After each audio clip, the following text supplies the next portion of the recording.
Welcome to the Own It Powercast, the place to be when you get serious about making big changes and accelerating growth in your life and in your relationships. Finally create the life you've always wanted, living life on your own terms. Learn how to take your fear and turn it into powerful choices that will create sustained change. Now your host, Mary Baker. Hey everyone, welcome back to the Own It Powercast, a place where you can come to get what you need to move yourself forward. Hey, it's Mary Baker and welcome to episode 86. That ain't love, honey. That's control. So as you know, this month we're talking all about love, the many different kinds of love, what I mean by healthy love, what unhealthy love looks like, and how to put the wonderful healthy love into practice in your life for yourself and others. So as we go through this month, we're going to compare and contrast healthy versions of love versus unhealthy. This week, let's talk about what love is and what pretends to be love yet ain't, because it's about control. If no one ever confused these two, we would have a lot fewer divorces and a lot fewer scary relationships that do damage. So that's why I thought it was an important aspect of love to talk about this month. This isn't the first time you've heard me talk about control, and it won't be the last. I think because most of the individuals and relationships that I have worked with over the years, some of the biggest issues have been about fear and fear-based defense mechanisms and control issues. So control is all about that outcome, right? What I want to happen or not happen. The nouns, the people, the places, the things, the circumstances. And sometimes our fears are very valid in terms of things we're afraid will happen, like someone becoming sick or getting hurt or losing their job, of course, or getting COVID, right? We've been sitting in a year's worth of fear-based thinking and behaviors because we don't want to become ill, we don't want loved ones to become very ill. So a lot of times we want good outcomes, and of course we do, and there's nothing inherently wrong with that. Where it becomes a problem is when we start trying to control that outcome, to make sure that outcome doesn't happen or does happen the way we want it. Now, of course, control is a grand illusion. We may think we have control, but we really don't. Don't tell us that. Now, there are two types of control, I think. There's overt control, where it's obvious and you see it when someone is trying to boss everyone in the room around because they want particular outcomes, because they're other focused and they're trying to micromanage others. That's some overt control. But covert control, you don't often see it in the moment, but it's there, and that is avoidance. That is avoiding the outcome by avoiding conflict. So therefore not saying what you really think, need, and feel to those in your life because you're afraid of what might happen. Unfortunately, the very prophecy that people are trying to avoid by avoiding the outcome, they fulfill, because often people end up not trusting them or believing in them. And the reality is going to come to bear eventually, right? So that's what I call more covert control, because you don't see it. These are often very nice people, very kind, but they have a hard time saying no. They have a hard time risking letting go of the outcome by setting boundaries and letting the chips fall. Other ways we see control happen is manipulation. There's a really obvious one there, trying to manipulate the outcome. And this can be nefariously done, and it can be just plain old codependent fear-based, where you try to act really nice because you want people to think you're nice instead of telling them the truth. I don't think that's really nefarious. I don't think it's trying to be vengeful or mean or crazy make, but it is manipulative. You're manipulating the other person, trying to manipulate their feelings and their impression of you, as opposed to just being yourself and allowing reality to play out. So manipulation is a way we protect ourselves from the possible outcomes. Unfortunately, manipulative behavior is extremely dishonest and very emotionally dishonest, and will hurt trust in a relationship. If not immediately, then eventually. And it's really hard to get that back. People can manipulate via rage.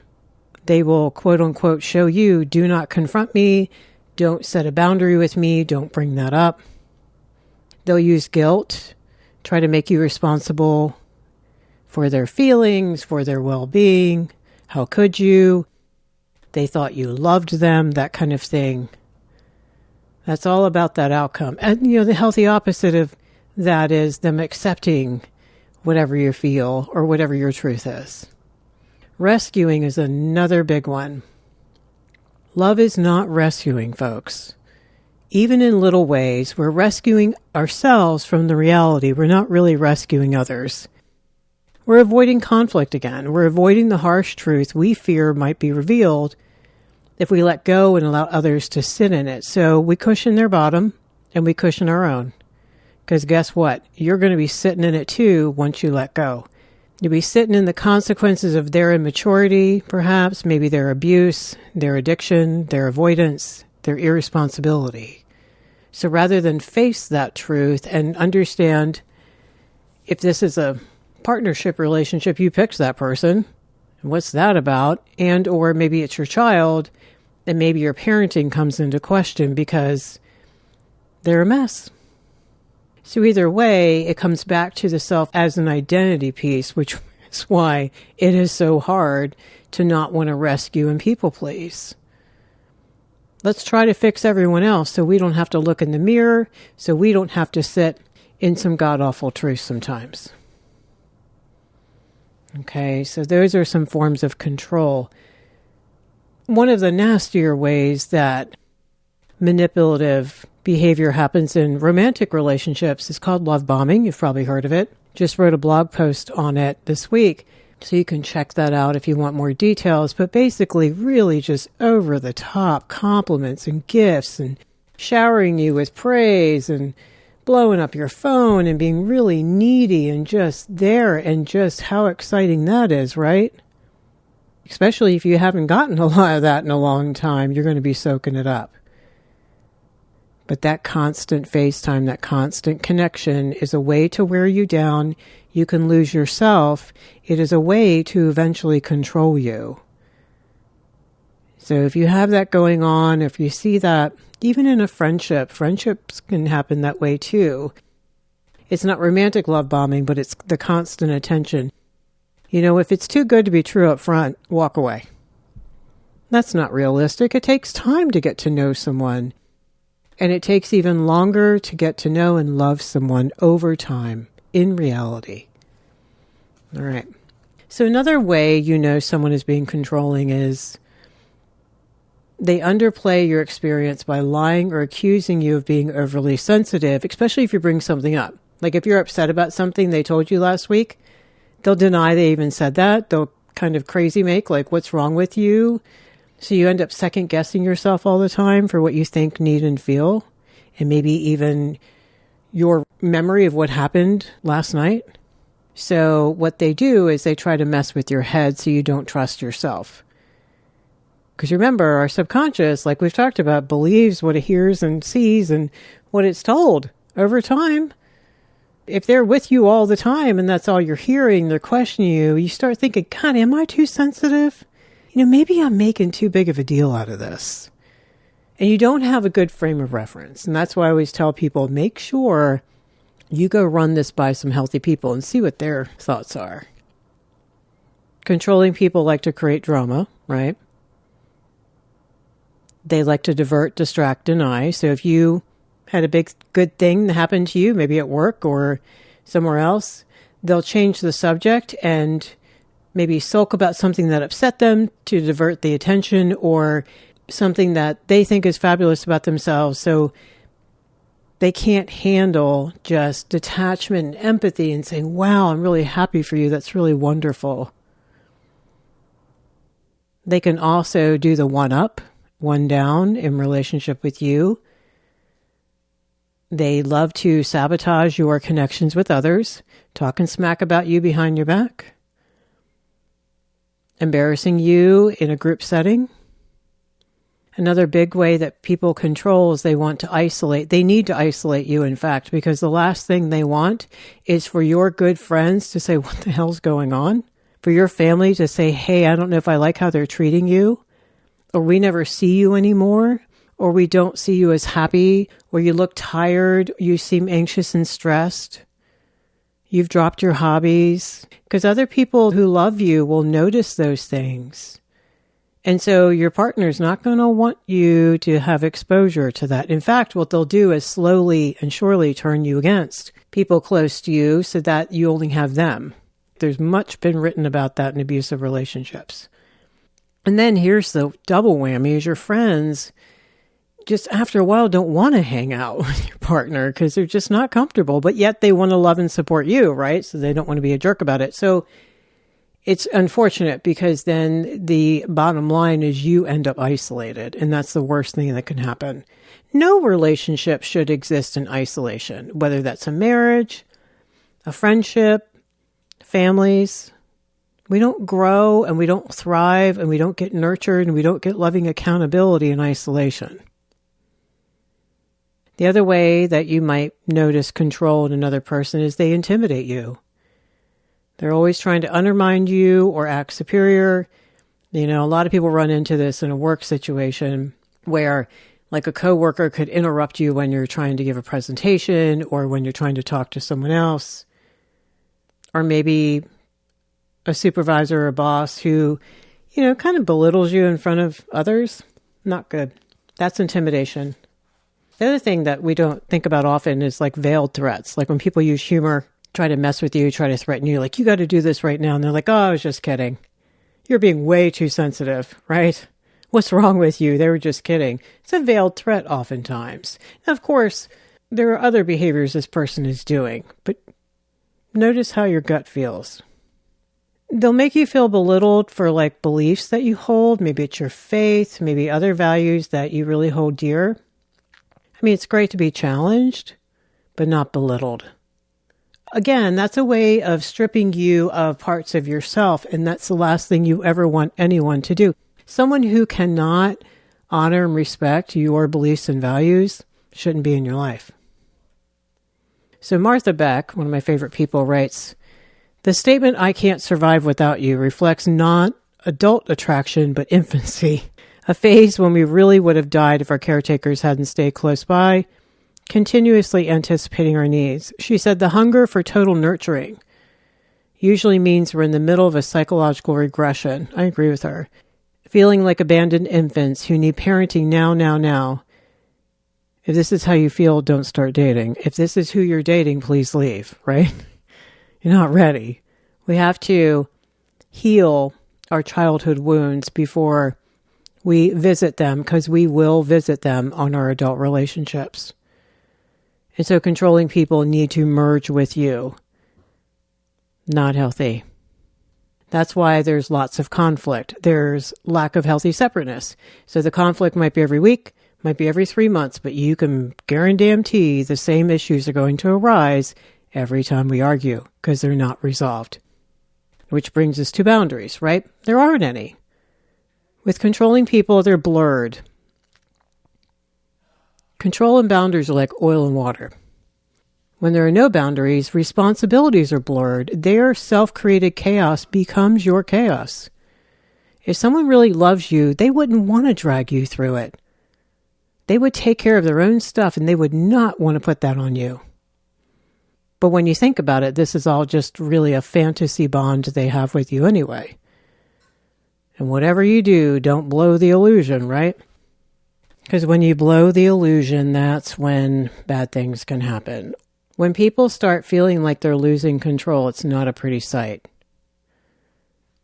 But love is never about giving up who you are to be with them, period. We're not supposed to have fear in our relationships, not that kind of fear. Control is the inability or unwillingness to ever hear your point of view. They can't, they're threatened by it. You might be constantly interrupted, or that your opinions are dismissed, or never even acknowledged in the first place. Ignoring you is a tactic that they will use. They talk constantly. There's no room for you even to get a word in. You can't even remember the last time they asked you a meaningful question about how are you doing? Like really? And really listen to you. But when you're so knee deep in a relationship, you may not realize that. A big one I came across online, and guys, I have sat with this so many times over the years, is when you're in a relationship with someone who really tries to thwart your career goals, maybe your educational goals, by making you doubt yourself. You know, maybe you always wanted to go to med school or law school or get a master's, and yet they're making you feel like maybe your grades weren't good enough to get in, or are you really sure you want to do that, or that would be expensive. Even in subtle ways, they can diminish maybe your ideas. So it thwarts your creativity and your passion and your drive. So maybe you pull away from things that you were really going hard at, you know, maybe your own business, maybe a creative project. You know, someone who really loves and cares about you would never do that. But someone who has a lot of control issues is very, very afraid of not being enough for you. So if you're happy and you're successful, you may wake up one day and say, whoops, I don't want to be here anymore. So they need to bring you down to where they are. They need to slowly but surely chip away at your self-esteem, at your sense of self, your self-trust, your connections to others, and therefore your power to leave. So that's all about control. And of course, we could talk all day about it, but I think I hit the big pieces on that. So I want to contrast that with healthy love. Healthy love, to me, is open, it's honest, and it's real. There's no innuendo, there's no BS, there's no manipulating, there's no people-pleasing and rescuing. You know the good and the not so great about them, and they do you as well. You don't lie to each other about it. You don't hide it from yourself or from them. It's emotionally honest. There's vulnerability and therefore emotional intimacy. People are able to share their thoughts and feelings and have their thoughts and feelings, even difficult ones or negative ones. So there's some healthy conflict there at times. Not constant conflict, not we were talking about earlier where it's drama, where it's just a power grab, a manipulative power grab. This is maybe healthy conflict. Maybe you have a little bit of immaturity showing up and your partner is pointing it out. And they'd like you to take a look at that in a healthy way. They're using I statements when they're doing it. They're like, hey, it hurts my feelings when you're late all the time, that kind of thing. But that's healthy conflict because it brings things to a head where we can look at it and make choices around what we'd like to change. Love is based on trust, both functional trust and relational trust or emotional trust. Functional trust, are you going to do what you said you were going to do, and I can count on you on average to follow through, so it's a non-issue, and you can do the same with me. And emotional trust. We can talk to each other about real topics in open and vulnerable ways. We're allowed to have our feelings. There are boundaries in the relationship. People don't rage, blow up, shut down, walk away, manipulate, guilt you when you, in a healthy way, bring up an issue. So there's emotional trust. There is compassion and there is respect. True compassion, not sympathy, but compassion for when you've had a really bad day or how you feel and act towards them when something awful has happened. Or when you see their struggle and you know you can't fix it for them, but you can only imagine what that feels like. And you express that to them. Compassion isn't, and this is where couples get tripped up a lot, is they're afraid if they show compassion, it's condoning. No. If your partner got themselves into some stuff and it's really upsetting for them and you warned them and you can still have compassion without saying, oh, it's okay, it's not a big deal that happened, or you can continue to do that. No. We can have compassion and boundaries, remember? Love is also about acceptance and therefore respect. We don't have to like what our partner says, but we need to accept that that's how they feel. That's what they think, no matter how crazy we think that is. We need to show acceptance, and we have to work towards acceptance on that. What if your partner comes home and they have gone a complete 180 politically. Well, in this day and age, that might be a problem. What are you going to do with that? Grieve. Acceptance comes at the end of the grief process, remember? And therefore, you're not trying to change each other. You can ask for behavior change, but at the end of the day, the ball goes to them. They get to choose, just as you do, whether they want to make said change or not, and own said change or not. So, in other words, it's all about that healthy detachment from the outcome, and therefore both people are always in a place of choice. Saying yes, saying no when they need to, figuring out what works for them. So in other words, all this is about reality. Have you noticed? We're not denying reality. Love does not make us want to run from reality. Love is about choice and freedom. The freedom to allow the other person to choose. Because if you're afraid to let go, you got to think about, what are you trying to control? What outcome? As opposed to love just is. And if that person wants to be with me, they'll be with me. If they don't, I need to accept that. Real love is not afraid of change and growth. In fact, it wants it, it needs it, and it fosters it. Real love is about individual emotional maturity, good self-esteem, behaving in ways that are not acting out, lashing out, manipulating, putting your stuff on other people. For example, because of you, why can't go do this because of you, right? No. Emotionally mature people don't do that. They know better. They own their choices and they allow their partner to do the same. Therefore, there's healthy negotiation in real love, where each person's in a place of choice, owning their choices, not putting them on the other person. And there should be equality, I think, in a love relationship. It shouldn't be a one up, one down. That's control. There shouldn't be any manipulation. There should be compromise. And what's neat is when people can do that, then they co-own the compromised result that they feel good about, and they can join in that. That's one of the reasons why we partner with people, is to not do everything alone, to learn how to work alongside another person, take their thoughts and feelings and wishes and needs into account without dismissing our own, to learn and grow from them, to feel loved, to feel mirrored, to feel connected to someone, to feel like you're a better person because of that relationship, and so are they. If not, we need to really take a hard look at this relationship. Relationships should help us feel loved and nurtured and alive and happy and challenged sometimes and frustrated at others, but in ways that will help us grow. So today we compared and contrasted real love, which is about boundaries, freedom, and choice, and I dare say responsibility, with control, which I think ranges from rescuing to abuse and everything in between. I hope you were able to walk away with some insights today into your own relationships. Keep listening this month as we continue to explore healthy love. And check back on earlier episodes if you need to about manipulation, boundaries, and control. We can never learn too much about those topics, I think. All right.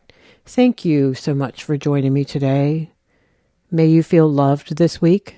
Stay healthy, grounded, hold on to hope, focus on loving others, and focus on loving you. Be sure to check the show notes and sign up for the newsletter each Tuesday at ownitpowercast.com. That's where the bonus downloads for the episodes will be. All right. Pay it forward. Keep focusing on you. And I'll see you next time. We hope you took away some useful insights and tools you could begin using right away. If you did, please leave a positive review and share on your social media. Because could you imagine if everyone in your life really got it together? Remember, own it now, so you can really own it later.